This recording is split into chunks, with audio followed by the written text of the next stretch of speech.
ಓಂ ಶಂಕರಂ ಶಂಕರಾಚಾರ್ಯಂ ಕೇಶವಂ ಬಾದರಾಯಣಂ ಸೂತ್ರಭಾಷ್ಯಕೃತೌ ವಂದೇ ಭಗವಂತೌ ಪುನಃ ಪುನಃ.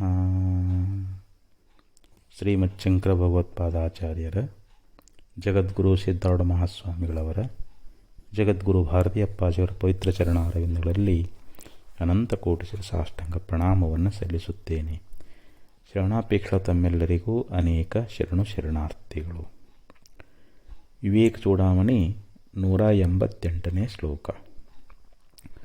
ದೇಹಾದಿನಿಷ್ಟಾಶ್ರಮಧರ್ಮ ಕರ್ಮ ಗುಣಾಭಿಮಾನಂ ಸತತಂ ಮಮೇತಿ ವಿಜ್ಞಾನಕೋಶೋ ಅಯಮತಿ ಪ್ರಕಾಶಃ ಪ್ರಕೃಷ್ಟ ಸಾನ್ನಿಧ್ಯವಶಾತ್ ಪರಾತ್ಮನಃ ಅತೋ ಭವತ್ತೇಷ ಉಪಾಧಿರಸ್ಯ ಯದಾತ್ಮಧಿ ಸಂಸರತಿ ಭ್ರಮೇಣ.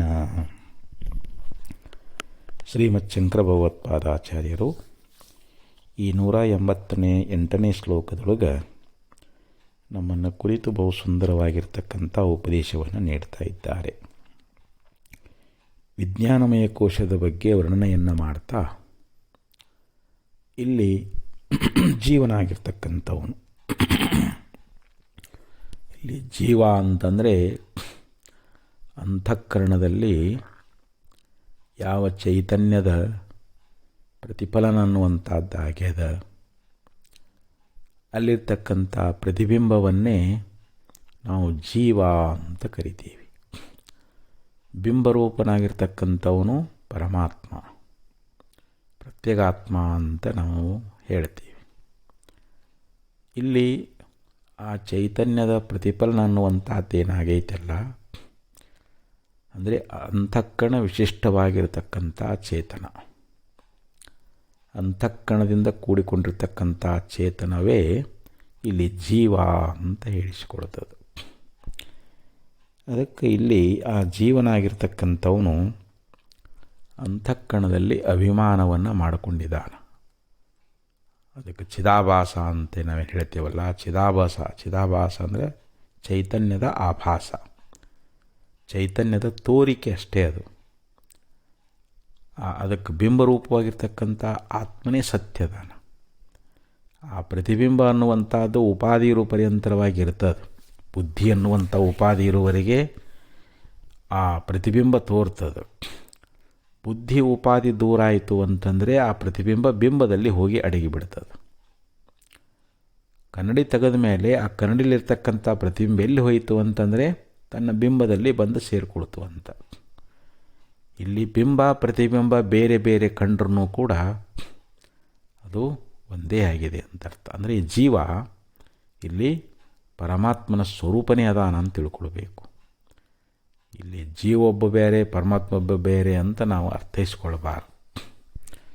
ಅದಕ್ಕೆ ಇಲ್ಲಿ ಹೇಳ್ತಾರೆ, ದೇಹಾದಿನಿಷ್ಟಾಶ್ರಮ ಧರ್ಮ ಕರ್ಮ ಗುಣಾಭಿಮಾನಂ ಸತತಂ ಮಮೇತಿ.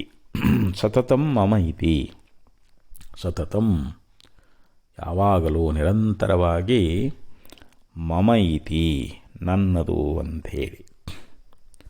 ನೋಡಿರಿ, ಜೀವ ಏನು ತಿಳ್ಕೊಳ್ತಾನ, ಈ ಶರೀರಕ್ಕೆ ಸಂಬಂಧಪಟ್ಟಿರ್ತಕ್ಕಂಥ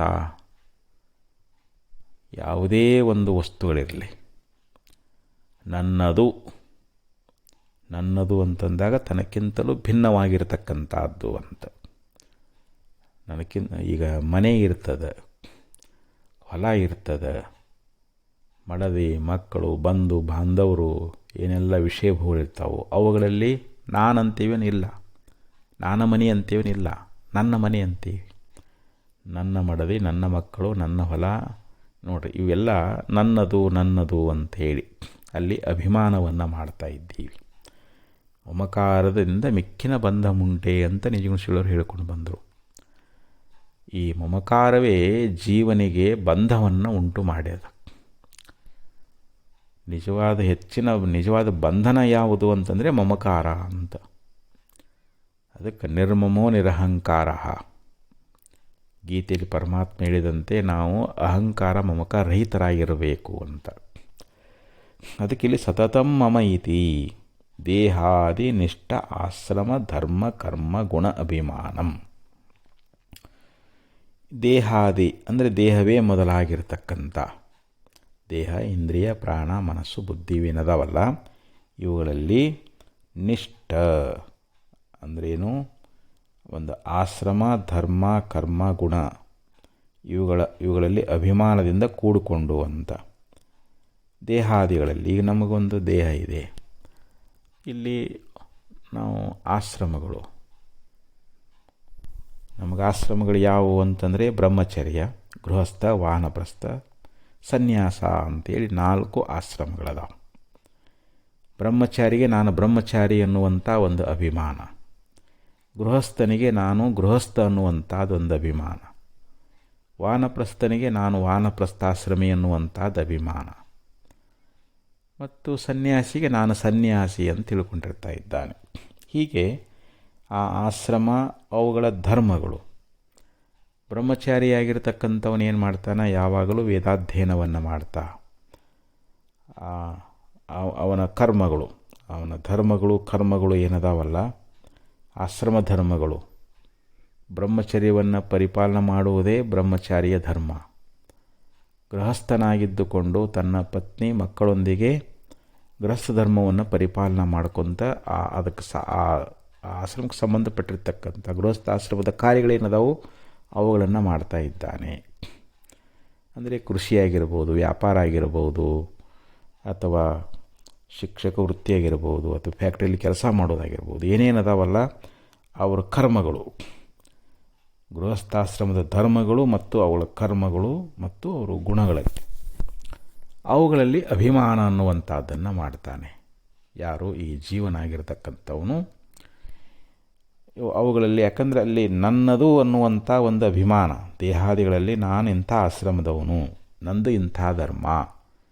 ಅವನು ಬ್ರಹ್ಮಚಾರಿ ಆಗಿರಲಿ, ಗೃಹಸ್ಥನಾಗಿರಲಿ, ವಾನಪ್ರಸ್ಥ ಯಾರೇ ಆಗಿರಲಿ, ಅವರು ತಮ್ಮ ತಮ್ಮ ಆಶ್ರಮಗಳ ಒಂದು ಅಭಿಮಾನವುಳ್ಳವರಾಗಿ ಅವರ ಆಶ್ರಮ ಧರ್ಮಗಳೇನದಾವಲ್ಲ ಅವುಗಳನ್ನು ಪರಿಪಾಲನೆ ಮಾಡ್ತಾ, ಮತ್ತು ಅವರ ಕರ್ಮಗಳೇನದಾವಲ್ಲ ಅವರು ಮಾಡ್ತಕ್ಕಂಥ ಉದ್ಯೋಗಗಳೇನದಾವಲ್ಲ ಅವುಗಳಲ್ಲಿ ಅಭಿಮಾನದಿಂದ ಕೂಡಿಕೊಂಡು ಅಭಿಮಾನವನ್ನು ಮಾಡುವಂಥದ್ದು ಯಾವುದಿದು. ಸತತಂ ಮಮ ಇತಿ ದೇಹಾದಿನಿಷ್ಠ ಆಶ್ರಮ ಧರ್ಮ ಕರ್ಮ ಗುಣ ಅಭಿಮಾನಂ ಅಂತ ಹೇಳಿದರು.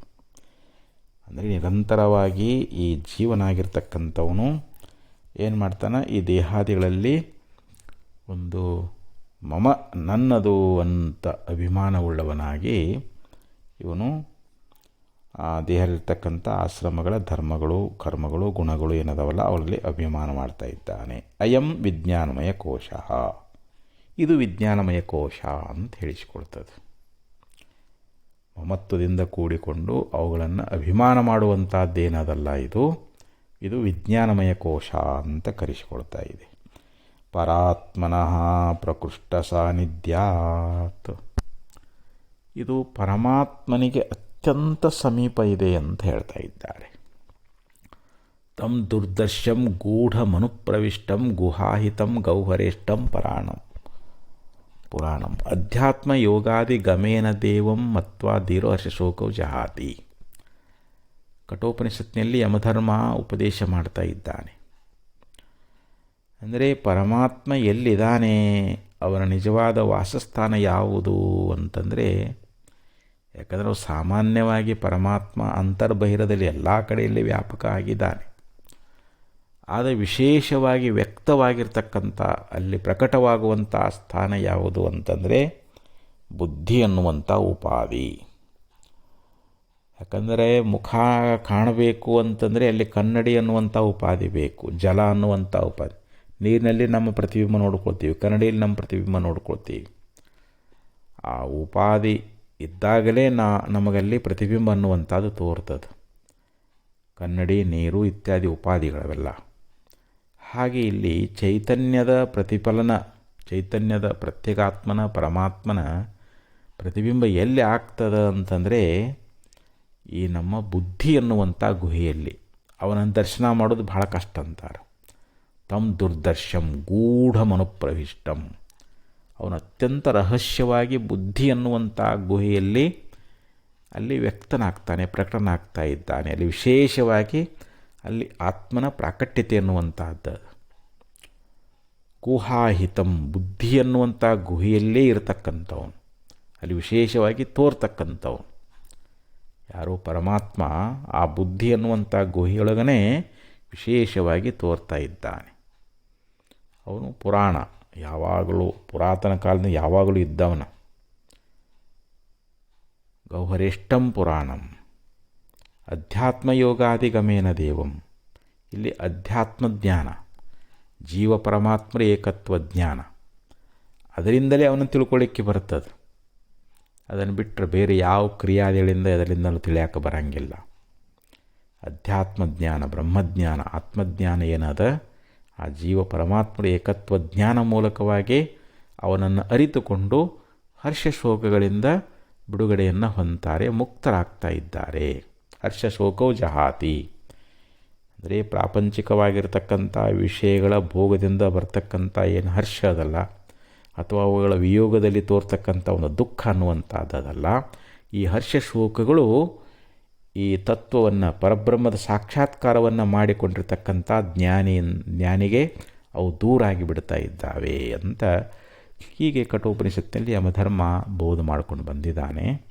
ಅದಕ್ಕಿಲ್ಲೇನು ಹೇಳಿದರು ಅಂತಂದರೆ, ಈ ವಿಜ್ಞಾನಮಯ ಕೋಶ ಅನ್ನುವಂಥದ್ದೇನದ ಪರಾತ್ಪರಃ ಪ್ರಕೃಷ್ಟ ಸಾನ್ನಿಧ್ಯವಶಾತ್, ಪರಮಾತ್ಮನ ಅತ್ಯಂತ ಪ್ರಬಲವಾದ ಒಂದು ಸಾಮೀಪ್ಯದಿಂದ, ಅತ್ಯಂತ ಸಮೀಪ, ಪರಮಾತ್ಮನಿಗೆ ಅತೀ ಸಮೀಪವಾಗಿರ್ತಕ್ಕಂಥದ್ದು ಯಾವುದು ಅಂತಂದರೆ ಈ ವಿಜ್ಞಾನಮಯ ಕೋಶ.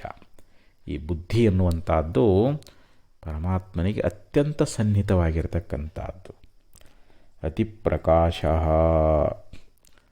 ಯಾಕೆಂದರೆ ಪರಮಾತ್ಮವನು ಸ್ವಯಂ ಪ್ರಕಾಶದಾನ. ಅವನು ಪ್ರಕಾಶವನ್ನು ಪಡ್ಕೊಂಡು ಬುದ್ಧಿಯೂ ಕೂಡ ಅತೀ ಪ್ರಕಾಶವುಳ್ಳದ್ದಾಗ್ಯದ. ಬುದ್ಧಿ ಎಲ್ಲವನ್ನು ಅರಿತಕ್ಕಂಥದ್ದಾಗ್ಯದ. ನಾವು ಬುದ್ಧಿಯಿಂದಲೇ ಅರಿಯುವುದು. ಮತಿನಲ ಕೈ ಜಿಹಿ ಮತಿಲ ಕೈ, ಅಶುದ್ಧವಾದ ಬುದ್ಧಿ ಆತ್ಮನನ್ನು ಅರಿಯಲಾರದು. ಯಾರು ಶುದ್ಧವಾದ ಬುದ್ಧಿಯನ್ನು ಹೊಂದಿದಾರೋ ಆ ಶುದ್ಧವಾದ ಬುದ್ಧಿ ಉಳ್ಳವರೇ ಆತ್ಮದರ್ಶನವನ್ನು ಮಾಡಿಕೊಳ್ತಾ ಇದ್ದಾರೆ. ಅದಕ್ಕೆ ಇಲ್ಲಿ ಮತಿನಲ ಕೈಜಿ ಮತಿಲ ಕೈ ಅಂಥೇಳಿ ವಿಚಾರ ಸಾಗರದಲ್ಲಿ ಹೇಳ್ಕೊಂಡು ಬಂದರು. ಅಂಥ ಬುದ್ಧಿಗೂ ಇಲ್ಲಿರ್ತಕ್ಕಂಥ ಆತ್ಮ ಇದೇನು ಈ ಯಾವುದು ವಿಜ್ಞಾನಮಯ ಕೋಶ ಅನ್ನುವಂಥದ್ದು ಅದು ಆತ್ಮನಿಗೆ ಅತ್ಯಂತ ಪ್ರಬಲ ಸಾಮೀಪ್ಯವಾಗಿರುವುದರಿಂದ ಅದು ಅತೀ ಪ್ರಕಾಶವುಳ್ಳದ್ದಾಗಿ ತೋರ್ತದೆ. ಯಾವುದು ವಿಜ್ಞಾನಮಯ ಕೋಶ ಅನ್ನುವಂಥದ್ದು. ಅತಃ ಅಸ್ಯ ಏಷಃ ಉಪಾಧಿ ಭವತಿ. ಅತಃ ಆದ್ದರಿಂದ ಅಸ್ಯ ಅಂತಂದರೆ ಈ ಆತ್ಮನಿಗೆ ಏಷಃ ಉಪಾಧಿ ಭವತಿ, ಇದು ಉಪಾಧಿಯಾಗಿದೆ ಅಂತ. ಆತ್ಮನಿಗೆ ಈ ವಿಜ್ಞಾನಮಯ ಕೋಶ ಉಪಾಧಿಯಾಗಿದೆ ಅಂತ ಹೇಳ್ತಾ ಇದ್ದಾರೆ. ಈಗ ಉಪಾಧಿ ಅಂತಂದ್ರೇನು? ಉಪಾಧಿ ಅಂತ ಯಾವುದಕ್ಕೆ ಕರೀತಾ ಇದ್ದಾರೆ? ಉಪಸಮೀಪೆ ಸ್ಥಿತ್ವಾ ಸ್ವೀಯಾನ್ ಧರ್ಮಾನ್ ಅನ್ಯತ್ರ ಆದದಾತಿ ಇತಿ ಉಪಾಧಿ ಅಂತ ಕರೀತಾರೆ. ಈ ಒಂದು ಶುಭ್ರವಾಗಿರ್ತಕ್ಕಂಥ ಸ್ಫಟಿಕಮಣಿ ಅದು, ಅದರ ಪಕ್ಕದಲ್ಲಿ ಒಂದು ಕೆಂಪು ದಾಸವಾಳವನ್ನು ತಂದಿಟ್ಟಿದ್ದೀವಿ, ಸಮೀಪ ಇಟ್ಟಿದ್ದೀವಿ. ಈಗ ಆ ಕೆಂಪು ವರ್ಣ ಅನ್ನುವಂಥದ್ದು ದಾಸವಾಳದಲ್ಲಿ ತೋರ್ತದೆ. ಸ್ಫಟಿಕಮಣಿ ನಮಗೆ ಕೆಂಪಾಗಿ ತೋರ್ತದೆ. ಆದರೆ ಆ ಕೆಂಪುತನ ಅನ್ನುವಂಥದ್ದು ಸ್ಫಟಿಕದಲ್ಲಿ ಅದೇನು ಅಂತಂದರೆ ಇಲ್ಲ, ಅದು ಉಪಾದಿಯಿಂದ ತೋರಾಕತ್ತದು. ಉಪಾಧಿ ಅಂದರೆ ಯಾವುದು? ಅಲ್ಲಿ ದಾಸವಾಳ ಹೂವು ಉಪಾಧಿ. ಆ ದಾಸವಾಳ ಹೂವಿನ ಉಪಾಧಿಯಿಂದ ಆ ಸ್ಫಟಿಕ ಅನ್ನುವಂಥದ್ದು ಹೆಂಗೆ ಕೆಂಪು ಬಣ್ಣದ್ದಾಗಿ ತೋರ್ತಾ ಇದೆಯೋ ಹಾಗೆ ಇಲ್ಲಿ ಈ ವಿಜ್ಞಾನಮಯ ಕೋಶ ಅನ್ನುವಂಥದ್ದೇನದಲ್ಲ, ಇದು ಆತ್ಮನ ಅತ್ಯಂತ ಸಾಮೀಪ್ಯ ಇರುವುದರಿಂದ ಆತ್ಮನ ಪ್ರಕಾಶವನ್ನು ಇದು ಪಡ್ಕೊಂಡದು. ಇದು ಪ್ರಕಾಶವುಳ್ಳದ್ದಾಗಿ ತೋರ್ತದೆ. ವಾಸ್ತವಿಕವಾಗಿ ವಿಜ್ಞಾನಮಯ ಕೋಶ ಜಡ ಅದ, ಬುದ್ಧಿ ಜಡ ಅದ. ಆದರೆ ಆತ್ಮನ ಸಾಮೀಪ್ಯ ಇರುವುದರಿಂದ ಆ ಯಾವ ರೀತಿ ಆ ಕೆಂಪು ವರ್ಣ ಅನ್ನುವಂಥದ್ದು ಸ್ಫಟಿಕದಲ್ಲಿ ತೋರೇತಲ್ಲ, ಹಂಗೆ ಇಲ್ಲಿ ಆತ್ಮನ ಪ್ರಕಾಶ ಅನ್ನುವಂಥದ್ದು ಪ್ರಕಾಶದಿಂದ ಈ ಬುದ್ಧಿಯು ಕೂಡ ಪ್ರಕಾಶವುಳ್ಳದ್ದಾಗಿ ತೋರ್ಲಿಕ್ಕತ್ತದ. ಇದು ಉಪಾಧಿ ಇರುವವರೆಗೆ ಮಾತ್ರ. ಉಪಾಧಿ ದೂರ ಆಯಿತು ಅಂತಂದರೆ ಅಲ್ಲಿ ಕೇವಲ ಆತ್ಮ ಸ್ವಯಂ ಪ್ರಕಾಶ ತಾನೇ ತಾನಾಗಿರ್ತಾ ಇದ್ದಾನೆ ಅಂತ. ಆದ್ದರಿಂದ ಅಸ್ಯ ಅಂದ್ರೇನು, ಆತ್ಮನಿಗೆ ಏಷ ಉಪಾಧಿ ಭವತಿ, ಇದು ಉಪಾಧಿಯಾಗಿದೆ ಅಂತ. ಯಾವುದು? ಈ ವಿಜ್ಞಾನಮಯ ಕೋಶ ಅನ್ನುವಂಥದ್ದು ಆತ್ಮನಿಗೆ ಉಪಾಧಿಯಾಗಿದೆ. ಈ ಉಪಾಧಿಯೊಳಗೆ ತಾಧ್ಯಾತ್ಮ ಬುದ್ಧಿ ಉಳ್ಳವನಾಗಿದ್ದಾನೆ. ಯಾರು? ಯತ್ ಆತ್ಮದೀಹಿ. ಈ ಉಪಾಧಿಯಿಂದಲೇ ತಾಧ್ಯಾತ್ಮ ಬುದ್ಧಿಯೊಳಗೆ ಭ್ರಮೇಣ ಸಂಸರತಿ, ಭ್ರಮೆಯಿಂದ ಇವನು ಸಂಚಾರ ಮಾಡ್ತಾ ಇದ್ದಾನೆ ಅಂತ. ಯಾರು? ಈ ಉಪಾಧಿಯಲ್ಲಿ ತಾಧ್ಯಾತ್ಮಗಳು ಹೊಂದಿಬಿಟ್ಟಿದ್ದಾನೆ. ಅಂದರೆ ಇಲ್ಲಿ ಜೀವನಾಗಿರ್ತಕ್ಕಂಥವನು ಬುದ್ಧಿಯೇ ತಾನು ಅಂತ ಬಗಿತಾ ಇದ್ದಾನೆ. ಬುದ್ಧಿಯಲ್ಲಿಯೇ ನಾನು ಬುದ್ಧಿಯಾಗಿದ್ದೇನೆ, ಅಂದರೆ ನಾನು ಅರಿವು ಮರೆಯುಳ್ಳವನು, ನಾನು ಕರ್ತಾ ಭೋಕ್ತಾ ಅಂಥೇಳಿ ಇಲ್ಲಿ ಆ ಉಪಾಧಿಯ ಧರ್ಮಗಳನ್ನು ತನ್ನಲ್ಲಿ ಆರೋಪ ಮಾಡಿಕೊಂಡು ಇವನು ಸಂಸಾರಿಯಾಗಿದ್ದಾನೆ, ಸಂಚರಿಸ್ತಾ ಇದ್ದಾನೆ, ಅಂದರೆ ಅನಂತ ಜನ್ಮಾಂತರಗಳನ್ನು ಪಡೀತಾ ಇದ್ದಾನೆ ಅಂತ. ಆದ್ದರಿಂದ ಈ ಯಾವ ವಿಜ್ಞಾನಮಯ ಕೋಶ ಅನ್ನುವಂಥದ್ದು ಆತ್ಮನಿಗೆ ಉಪಾಧಿಯಾಗಿರುವುದರಿಂದ ಆ ಉಪಾಧಿಯ ಒಂದು ತಾಧ್ಯಾತ್ಮ ಬುದ್ಧಿ ಉಳ್ಳವನಾಗಿ ಈ ಜೀವನಾಗಿರ್ತಕ್ಕಂಥವನು ಭ್ರಮೇಣ ಸಂಸರತಿ, ಭ್ರಮೆಯಿಂದ ಭ್ರಾಂತಿಯಿಂದ ಇವನು ಸಂಸರಿಸುತ್ತಾನೆ. ಅಂತಂದ್ರೇನು? ಈ ಸಂಸಾರ ಬಂಧನಕ್ಕೆ ಸಿಕ್ಕೊಂಬಿಟ್ಟಾನ ಅಂತ ನೋಡಿ. ತಾಧ್ಯಾತ್ಮ ಉಳ್ಳವನಾಗಿಬಿಟ್ಟಿದ್ದಾನೆ ಇವನು. ಈ ತಾಧ್ಯಾತ್ಮ ಭಾವನೆ ಹೋಗಬೇಕು. ಈ ಉಪಾಧಿಯಲ್ಲಿ ನಾನು ಅನ್ನುವಂಥ ಏನು ಬುದ್ಧಿ ಮಾಡಿಕೊಂಡಾನಲ್ಲ, ಅದು ದೂರ ಆಗಬೇಕಂತಾರೆ. ಯಾಕಂದರೆ ಈ ಬುದ್ಧಿಯ ಧರ್ಮಗಳು ತನ್ನಲ್ಲಿ ಇಲ್ಲ. ಬುದ್ಧಿ ಅನ್ನುವಂಥದ್ದು ಇದು ಆತ್ಮನಿಗೆ ಭಿನ್ನವಾಗಿರತಕ್ಕಂಥದ್ದು.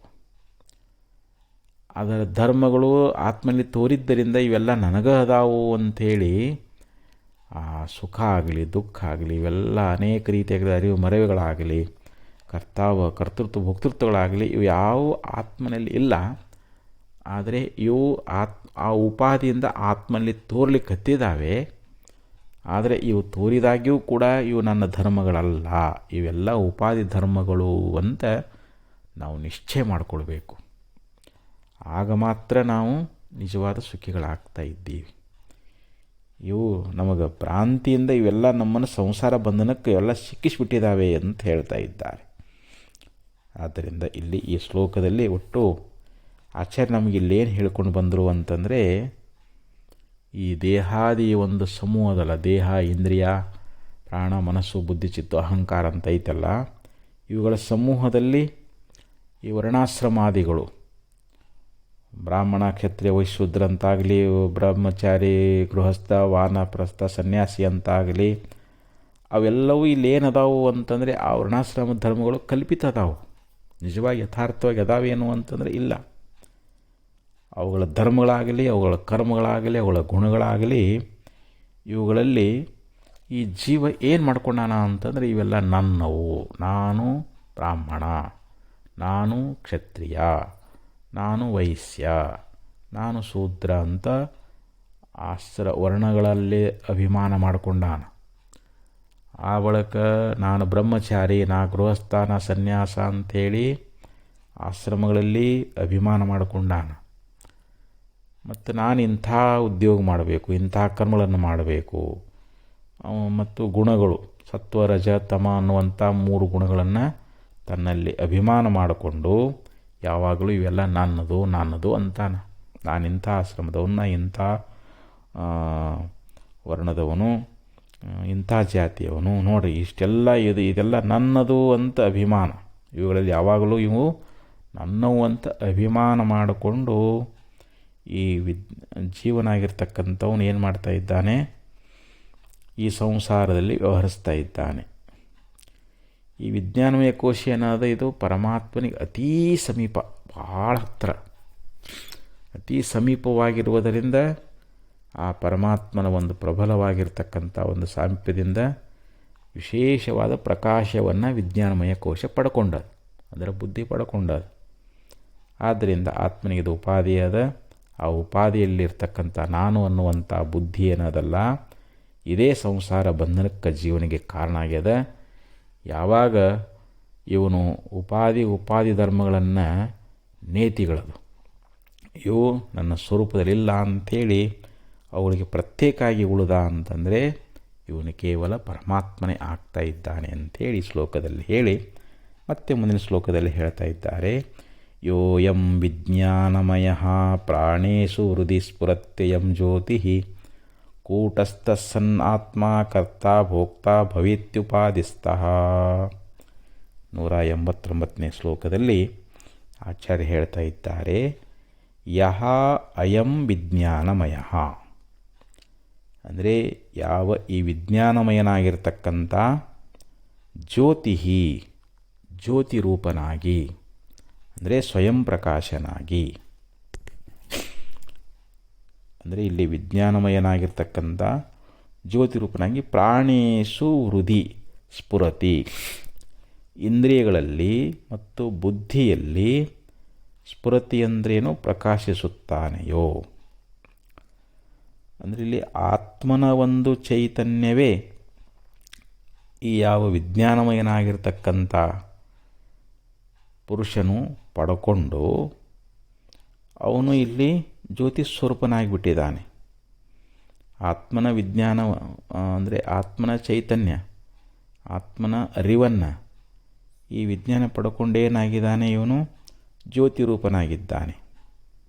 ಅದಕ್ಕೆ ಯಹ ಅಯಂ ವಿಜ್ಞಾನಮಯ ಜ್ಯೋತಿ ಅಂದರೆ ಈ ವಿಜ್ಞಾನಮಯನಾಗಿರ್ತಕ್ಕಂಥ ಯಾವ ಜ್ಯೋತಿ ರೂಪನಾಗಿ ಪ್ರಾಣೇಶು ಹೃದಯ ಸ್ಫುರತಿ ಇಂದ್ರಿಯಗಳಲ್ಲಿ ಬುದ್ಧಿಯಲ್ಲಿ ಸ್ಫುರತಿ ಅಂತಂದರೆ ಏನು, ಪ್ರಕಾಶ ಮಾಡ್ತಾ ಇದ್ದಾನೆ, ಪ್ರಕಾಶವುಳ್ಳವನಾಗಿದ್ದಾನೆ ಅಂತ.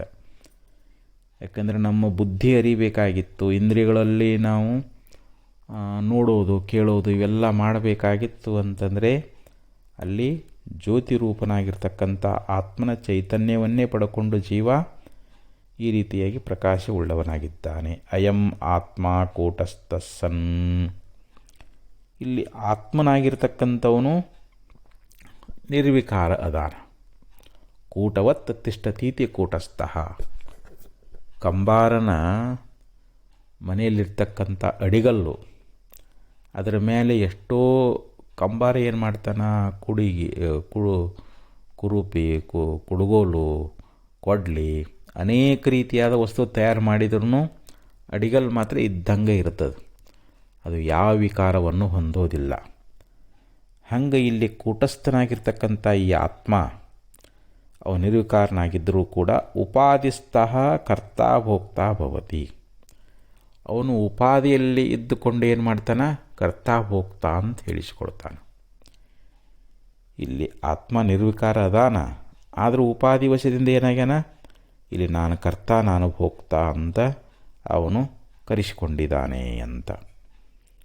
ಅದಕ್ಕೆ ಇಲ್ಲಿ ಈ ವಿಜ್ಞಾನಮಯನಾಗಿರ್ತಕ್ಕಂಥ ಜ್ಯೋತಿರೂಪನಾಗಿ ಇಂದ್ರಿಯಗಳಲ್ಲಿ ಇಲ್ಲಿ ಬುದ್ಧಿಯಲ್ಲಿ ಏನು ಪ್ರಕಾಶ ಮಾಡ್ತಾನಲ್ಲ ಈ ಆತ್ಮ ನಿರ್ವಿಕಾರ ಅದಾನಂದ್ರೂ ಕೂಡ ಉಪಾದಿಯಿಂದ ಕರ್ತಾ ಭೋಕ್ತಾಗಿದ್ದಾನೆ. ಯಥಾಚ ತಕ್ಷೋಭಯತ ಅಂತ ಬ್ರಹ್ಮಸೂತ್ರದಲ್ಲಿ ಒಂದು ಸೂತ್ರ ಬರ್ತದೆ.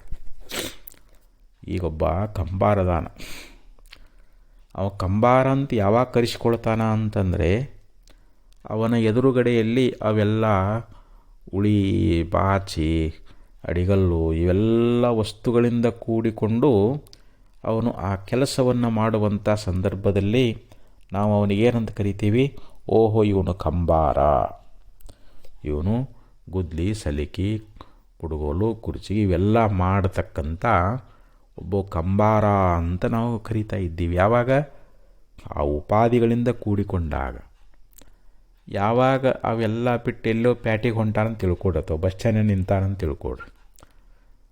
ಈಗ ಒಬ್ಬ ವ್ಯಕ್ತಿ ಅವನನ್ನು ಕಂಬಾರ ಅಂತ ಕರೆಯೋಕ್ಕೆ ಸಾಧ್ಯತೆಯೇನು ಅಂತಂದ್ರೆ ಇಲ್ಲ, ಅಪರಿಚಿತ ವ್ಯಕ್ತಿ ಅದಾನೀಗ ಅವನಿಗೆ ಕಂಬಾರ ಅಂತ ಗೊತ್ತಿಲ್ಲ. ಯಾಕಂದರೆ ಅವನಿಗೆ ಆ ಕಂಬಾರನ ಉಪಾಯ ಅಲ್ಲಿ ಇಲ್ಲ, ಅವನೊಬ್ಬನೇ ಏಕಾಂಗಿ ಅದಾನ, ಒಬ್ಬ ಸಾಮಾನ್ಯ ಪುರುಷ ಅಂತ ಹೇಳಿಸ್ಕೊಳ್ತಾ ಇದ್ದಾನೆ. ಹಾಗೆ ಇಲ್ಲಿ ಈ ವಿಜ್ಞಾನಮಯನಾಗಿರ್ತಕ್ಕಂಥ ಜ್ಯೋತಿರೂಪನಾಗಿರ್ತಕ್ಕಂಥ ಇಂದ್ರಿಯಗಳಲ್ಲಿ ಬುದ್ಧಿಯಲ್ಲಿ ಏನು ಪ್ರಕಾಶ ಮಾಡ್ತಾನಲ್ಲ ಆ ನಿರ್ವಿಕಾರವಾಗಿರ್ತಕ್ಕಂಥವನಾಗಿದ್ದರೂ ಕೂಡ ಉಪಾದಿ ವಶದಿಂದ ಅವನು ಕರ್ತಾಭೋಕ್ತ ಅಂತ ಹೇಳಿಸಿಕೊಳ್ತಾ ಇದ್ದಾನೆ. ಬೃಹದಾರಣ್ಯಕೋಪನಿಷತ್ತಿನಲ್ಲಿ ಆತ್ಮ ಯಾರು ಅಂತ ಪ್ರಶ್ನೆ ಮಾಡಿದಾಗ ಯಾಜ್ಞವಲ್ಕ್ಯರೇನು ಉತ್ತರ ಕೊಟ್ಟರು ಅಂತಂದರೆ, ಈ ವಿಜ್ಞಾನಮಯನಾಗಿರುವಂಥವನು, ಇಂದ್ರಿಯಗಳಿಗೆ ವ್ಯತಿರಿಕ್ತದಾನವನು. ವಿಜ್ಞಾನಮಯನಾಗಿರ್ತಕ್ಕಂಥ ಆತ್ಮ ಅವನು ಇಂದ್ರಿಯಗಳಿಗಿಂತಲೂ ಭಿನ್ನದಾನ ಮತ್ತು ಸ್ವಯಂ ಜ್ಯೋತಿಯಾಗಿದ್ದಾನೆ. ಈ ಪುರುಷನೇ ಆತ್ಮ ಅಂತ ಹೇಳಿದಾರಲ್ಲಿ. ಅಂದರೆ ಇಲ್ಲಿ ವಿಜ್ಞಾನಮಯ ಅನ್ನುವಂಥ ಶಬ್ದಕ್ಕೆ ಇಲ್ಲಿ ಮಯಟ್ ಪ್ರತ್ಯಯ ಅನ್ನುವಂಥದ್ದು. ಮಯಟ್ ಅಂದರೆ ಅದಕ್ಕೆ ನಾನಾ ಅರ್ಥಗಳು ಬರ್ತಾವೆ. ವಿಕಾರ ಅಂತ ಅರ್ಥ ಬರ್ತದೆ, ಪ್ರಾಚುರ್ಯ ಅಂತ ಅರ್ಥ ಬರ್ತದೆ. ಇಲ್ಲಿ ನಾವು ಮಯಟ್ ಶಬ್ದಕ್ಕೆ ವಿಕಾರ ಅಂತ ನಾವು ಅರ್ಥ ಮಾಡ್ಕೊಳ್ಬಾರ್ದು. ಇಲ್ಲಿ ವಿಜ್ಞಾನ ಪ್ರಾಯ ಅಂತ, ವಿಜ್ಞಾನ ಉಳ್ಳವನು, ವಿಶೇಷವಾದ ಜ್ಞಾನ ಉಳ್ಳವನು. ಪ್ರಾಚುರ್ಯ ಅಂದರೆ ಏನು? ಅಧಿಕವಾಗಿರ್ತಕ್ಕಂಥ ವಿಜ್ಞಾನ ಉಳ್ಳವನು ಅನ್ನುವಂಥ ಅರ್ಥವನ್ನು ನಾವು ಮಾಡಿಕೊಳ್ಬೇಕಾಗ್ತದೆ. ಆದ್ದರಿಂದ ಇಲ್ಲಿ ಆತ್ಮನು ವಿಜ್ಞಾನದ ರೂಪವನ್ನು ಪಡ್ಕೊಂಡಿದ್ದಾನೆ. ಅದಕ್ಕೆ ಉದಾಹರಣೆ ಕೊಡ್ತಾರೆ.